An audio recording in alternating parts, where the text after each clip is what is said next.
Bienvenidos a este coloquio en la Real Academia de Medicina de Cataluña. Es un placer para mí poder entrevistar a la profesora Mara Dirsen. La profesora Dirsen hizo su doctorado en la Universidad de Cantabria y actualmente dirige un grupo de investigación aquí en Barcelona, en el Centro de Regulación Genómica, sobre la neurobiología del aprendizaje y la memoria. Muchas gracias, Mara, por acceder a esta entrevista. Gracias a vosotros. La investigación médica ha experimentado cambios vertiginosos en los últimos 20 años. Y además son cambios exponenciales. Esto va cada vez más deprisa, me parece a mí. En aspectos como la genética y en tu campo de la neurobiología. ¿Cómo crees que todos estos cambios van a afectar a las personas? No a los pacientes, a las personas. ¿Vamos a plantearnos la vida de otra manera? ¿O cómo lo ves esto? Pues la verdad es que yo creo que ya está teniendo un impacto muy importante. Es decir, nuestra concepción de lo que es no solo la biomedicina, sino incluso de las posibilidades que tenemos en lo que es el empoderamiento de la gente, han cambiado de forma casi radical. Y yo creo que lo que más nos preocupa es cómo se van a utilizar todas estas tecnologías, hasta dónde van a llegar, qué van a cambiar.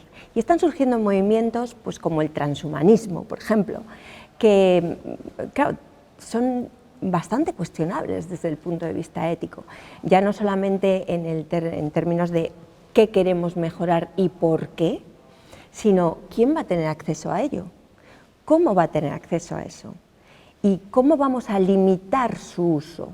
Y luego, no siempre los usos son positivos. Evidentemente, yo siempre en mis charlas digo que es lo del bueno, el feo y el malo, porque realmente en este momento la neurotecnología, por ejemplo, los interfaces cerebro-ordenador ya se están utilizando en experimentos y no solo en experimentos, sino en la vida cotidiana de los militares. O sea que los proyectos DARPA, por ejemplo, en Estados Unidos, están utilizando todas estas nuevas tecnologías. Entonces yo creo que la preocupación es justificada, creo que eso no debe limitar ni soslayar los avances tecnológicos, científicos y en conocimiento, pero sí que es verdad que necesitamos un debate social para definir los posibles usos, cómo se deben utilizar y cuáles deberían ser las limitaciones, al menos digamos en campos como la neurotecnología, la genética, pero también en otros campos que en este momento se están empezando a desarrollar, como la telemedicina, los big data, la inteligencia artificial. Todo esto al final lo que significa es que la sociedad tiene que estar preparada para poder pensar sobre esos temas, para poder discutir sobre esos temas y para poder opinar de forma crítica sobre esos temas. Qué interesante. Empecemos a preparar a la sociedad, o al menos a mí. ¿Qué es el transhumanismo? ¿Qué es el proyecto ARPA? Tú lo dices como una cosa muy conocida, pero a mí me gustaría que me lo explicases.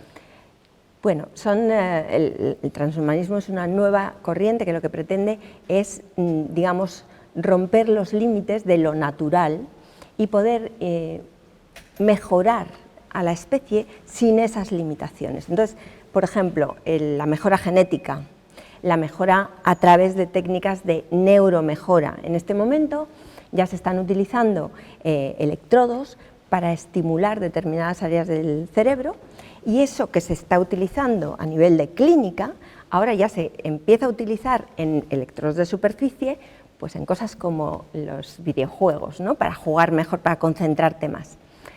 Ahí hay varios problemas. El primer problema es que yo creo que, al menos en neurociencia, todavía no estamos ahí. Todavía no comprendemos bien qué es lo que sucede cuando yo estimulo y si estimulo de una forma determinada o de otra, si promuevo corrientes excitatorias o inhibitorias, ¿qué va a suceder en ese cerebro? Entonces ahí yo creo que todavía no estamos en ese nivel, pero es verdad que, por ejemplo, Elon Musk está en este momento ya diciendo que él va a implantar, pues eso, a más de 100.000 personas con esos electrodos de alta tecnología en los que en un chip muy minúsculo pueden caber hasta 50.000 electrodos, ¿no? Entonces, yo creo que el prepararnos para esa situación es muy importante. Y luego la accesibilidad de las tecnologías es otro de los problemas, ¿no? En este momento la edición genética es muy fácil. Los nuevos sistemas de edición genética, ¿no? El corta-pega genético, que en este momento se está utilizando sobre todo en investigación y sobre todo en investigación básica, pero ahora ya se empieza a pensar en la edición genómica en medicina, en los usos en medicina. Ya hay ensayos clínicos de edición genómica, evidentemente no en embriones, pero sí en células somáticas, ¿no? Con lo cual, claro, no está tan lejos. Y sí que es verdad que tenemos que empezar a preparar no solamente a la sociedad, a los profesionales, porque el primer frente de utilización va a ser la biomedicina. ¿En qué medida los médicos de hoy en día están preparados de verdad? ¿En qué medida no tenemos que cambiar los conceptos que en este momento tenemos a nivel hospitalario, ¿no? Y cambiar la preparación de nuestros futuros médicos, proporcionarles otras herramientas, porque se van a encontrar con que vamos a enfrentarnos a una forma completamente distinta de ver la medicina, no basada en enfermedad, sino en el enfermo, en la persona enferma, con toda una aproximación holística que seguramente hará que nuestro concepto de las especialidades cambie bastante. No solo eso, sino que además nos estamos enfrentando a nuevas tecnologías que requieren un conocimiento de base. Estamos enfrentándonos no solo a eso, sino a telemedicina, por ejemplo. En este momento, lo que se llama el Internet of Things, el Internet de las cosas, nos permite seguir a un paciente, por ejemplo, la presión arterial o la actividad física, la dieta. Podemos utilizar esas herramientas para hacer estudios longitudinales. ¿Cómo se manejan esos datos? ¿Cómo puedo yo analizarlos? ¿Cómo puedo extraer una información que sea útil? Yo ahora puedo generar lo que se llama digital twins, gemelos digitales, un paciente digital y predecir qué es lo que va a suceder en ese paciente, ¿no? O sea que yo creo que no es solamente la sociedad en general, que tenemos que prepararla, evidentemente, pero tenemos que cambiar completamente nuestra forma de enseñar medicina, eso seguro. De hecho, ahora en el MIR, que yo recuerde, no hay, por ejemplo, medicina genética como especialidad. Eso ya debería ser una especialidad, porque en este momento la farmacogenética, la farmacogenómica, la genómica diagnóstica, están ya ahí. Ahora, esto es fascinante, pero es nuevo. Me explico. Yo acabé la carrera hace más de 40 años. ¿Cómo pasa el tiempo? Cuando yo acabé no había ecografía, no había TAC, no había laparoscopia, no había broncoscopia, no había stents, no había, por supuesto, inmunoterapia para el cáncer. Esto no forma parte de esa evolución que afortunadamente empezó hace muchos años. La esperanza de vida pasó de 50 y pico, 60 a casi 90.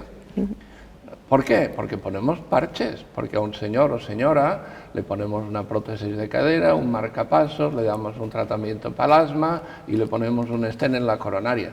¿Dónde paramos? Porque si poniendo unos electrodos curamos el Parkinson, no sé si es el caso, pero se me ocurre, pues poner los electrodos no estará mal. El problema es hasta dónde llegamos, la sociedad, los científicos, los médicos, los sistemas sanitarios, hasta dónde están dispuestos a invertir, la ética, la legalidad, es muy complejo. Tú reclamabas antes un debate social, ha de haber social, religioso, ético, económico, científico, muy plurifactorial, ¿no? ¿Qué opinas de esto? Pues tienes toda la razón.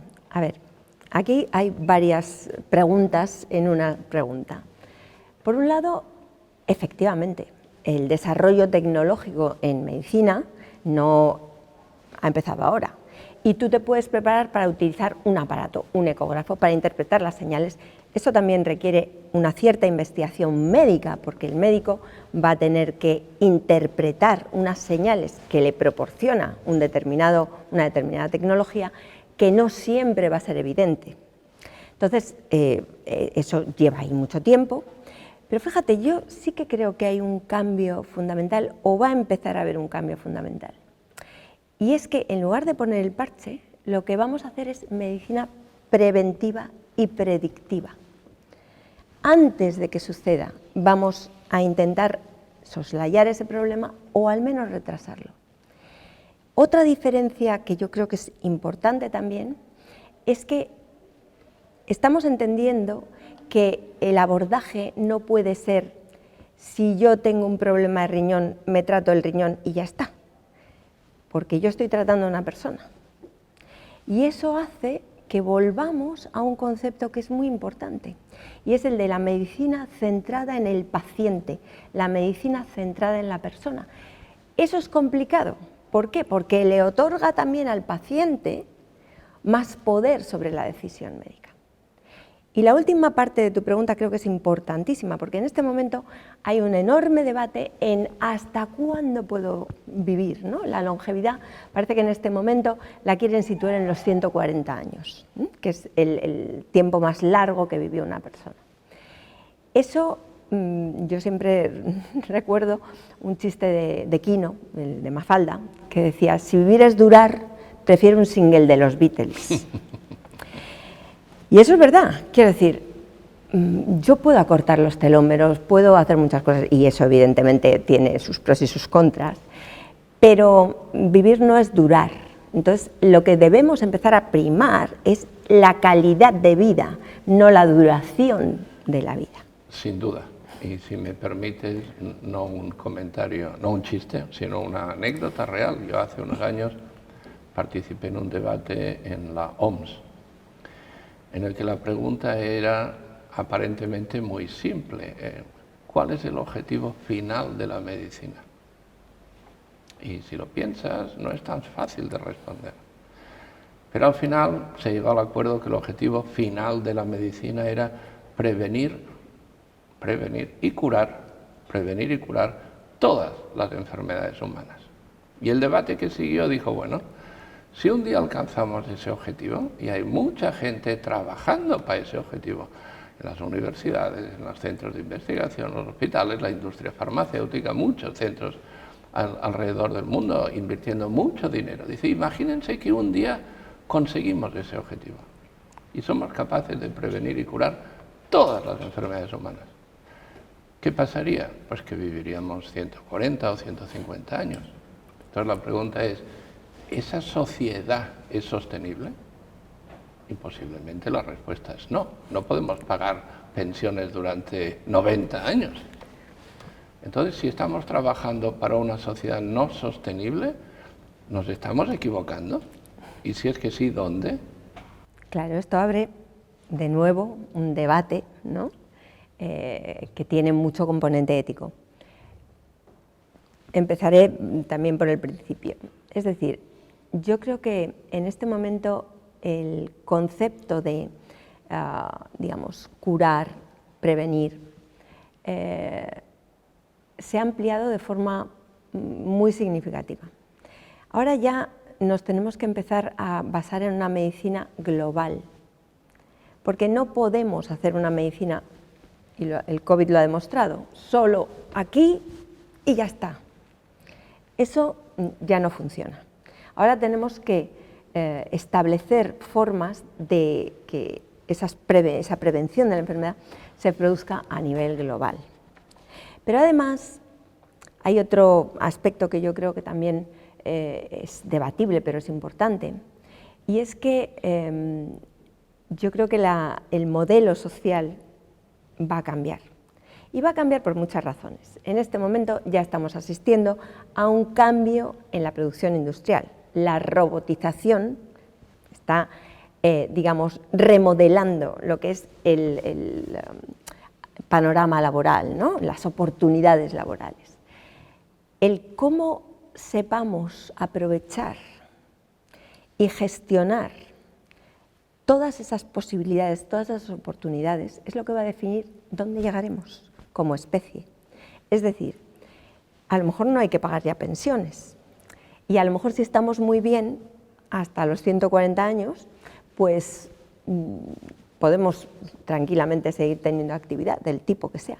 A lo mejor el tipo de actividad que vamos a tener ya no va a ser el mismo, y a lo mejor esas actividades productivas sistemáticas, ¿no?, de cadena de montaje, pues ya no las vamos a hacer los humanos, sino que las van a hacer máquinas, robots, etc. Entonces, evidentemente hay que empezar ya a pensar sobre ello y sobre todo a definir cómo tiene que ser ese modelo. ¿De verdad podemos seguir sosteniendo un modelo económico como el que tenemos en este momento, que lo que hace es abundar cada vez más en la desigualdad? ¿De verdad eso es sostenible? Yo creo que no. Entonces, la medicina es parte de ello, pero la medicina en sí misma sigue teniendo el mismo objetivo. Y lo que tiene que adaptar es su forma de trabajar a ese modelo social, a ese entorno social que ojalá cambie y cambie para bien. Nos hemos ido de la investigación y la medicina a la futurología, la sociedad y la economía, pero es obvio que es muy importante e interrelacionado. Para acabar, déjame volver al mundo de la investigación y la medicina. En mi experiencia, una de las cosas que ha cambiado más radicalmente en los últimos años, quizá 10, 15, no más, es la necesidad de equipos de investigación multidisciplinar. Yo soy médico, pero si no trabajo con biólogos, con bioinformáticos, con gente que se dedica a la imagen, a los big data, no avanzaríamos. Y ellos sin mí tampoco, porque necesitan el input clínico, ¿no? Por tanto, yo creo que la multidisciplinaridad es un elemento relativamente nuevo, pero imprescindible en la investigación. No sé si tú estás de acuerdo con este planteamiento. Pues no puedo estar más de acuerdo, porque si volvemos a la primera pregunta que me hiciste, en este momento el médico se va a enfrentar cada vez más, por ejemplo, la medicina genética requiere de un análisis bioinformático. Si tú no lo puedes hacer, necesitas a alguien en tu equipo que lo pueda hacer, pueda interpretar los datos genéticos, te pueda ayudar a aplicar esa interpretación, ese conocimiento a tu día a día con el paciente. Lo mismo sucede con otras especialidades. Lo que pasa es que yo sigo pensando que lo que nos falla todavía es la preparación. Y ahí tenemos que incidir en dos puntos muy importantes: los que empiezan, pero los que ya están también. No puedes dejar a toda la generación de médicos que en este momento están trabajando fuera de ese conocimiento. Entonces, la formación continuada es algo, cada vez hay más avances tecnológicos que se aplican a la biomedicina, y uno tiene que saber lo que hay, porque así es la única forma que va a poder de verdad ayudar a sus pacientes, pero también tiene que estar preparado para entenderse con perfiles profesionales muy diversos. Y no es fácil, es decir, muchas veces, yo que sé, a los bioinformáticos les cuesta hablar con los clínicos, a los clínicos les cuesta hablar con el especialista en medicina genómica, al de medicina genómica le cuesta hablar luego con el paciente. O sea que ahí no es ya solamente el conocimiento, sino la interrelación, cómo establecer ese diálogo interdisciplinar. Creo que también es un tema muy importante y con el que cada vez nos vamos a encontrar más. Y para finalizar, si me lo permites, volvemos a las neurociencias, a tu campo. Has dicho antes que Elon Musk quiere poner no sé cuántos chips en el cerebro de no sé cuántas personas. Espero que no tenga nada que ver con la COVID y las teorías negacionistas de las vacunas. Pero bueno, supongamos que un día Elon Musk pone muchos chips en el cerebro de mucha gente. ¿Eso es el fin del pensamiento libre?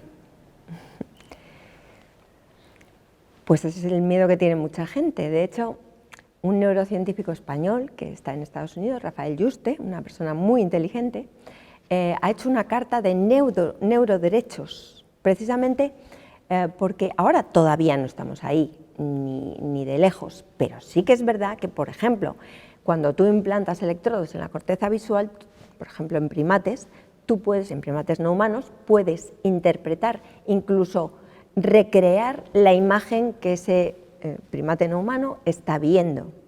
Es decir, si ya somos capaces de traducir las oscilaciones bioeléctricas que nosotros registramos con los electrodos en algo que es relativamente sencillo, como es la interpretación de una imagen, quizá no está tan lejos el que yo pueda pues, interpretar, por ejemplo, las señales que recibe mi corteza relacionada con el lenguaje, por ejemplo, ¿no? Con el lenguaje receptivo, o pueda, como ya está sucediendo, predecir cuándo yo voy a tomar una decisión, o incluso predecir cuál de los dos botones voy a apretar, ¿no? Estos son experimentos que ya fueron clásicos, pero que ahora se están rehaciendo con estas nuevas tecnologías. Entonces,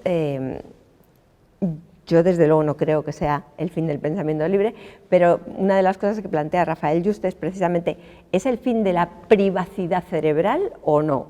¿Nos van a leer el pensamiento? Ya digo que no estamos ahí ni con mucho, pero los avances tecnológicos indican que podemos llegar al menos a algo cercano, ¿no? Y de hecho ya se está aplicando en cosas como la medicina forense, el intentar leer esos cerebros. Mara, no me resisto a la última pregunta, muy corta, y te pido una respuesta muy corta. ¿Todo eso puede influir en lo que yo voy a votar en las próximas elecciones? ¿Sabes lo peor? Que lo que más influye en lo que tú vas a votar en las próximas elecciones es, uno, el neuromarketing, es decir, lo que te vende el político y ahora ya se preparan para que les compres como a la Coca-Cola, y la otra es que tú cuando vas a votar, votas más con el cerebro emocional que con el cerebro cognitivo. Y las decisiones, sobre todo las decisiones más complicadas, no las tomamos de forma, lo que llamamos nosotros, racional, sino de forma emocional. Entonces, a veces tomas la decisión de voto cuando estás ahí y dices, bueno, va este. Y no sabemos ni por qué la hemos tomado. Veo que no solo me pasa a mí. Mara, muchísimas gracias, ha sido un placer, podríamos estar aquí hablando mucho más rato, pero en fin, estoy seguro que a los espectadores de esta entrevista les parecerá corta. Muchísimas gracias, Mara. Muchas gracias a vosotros por la invitación.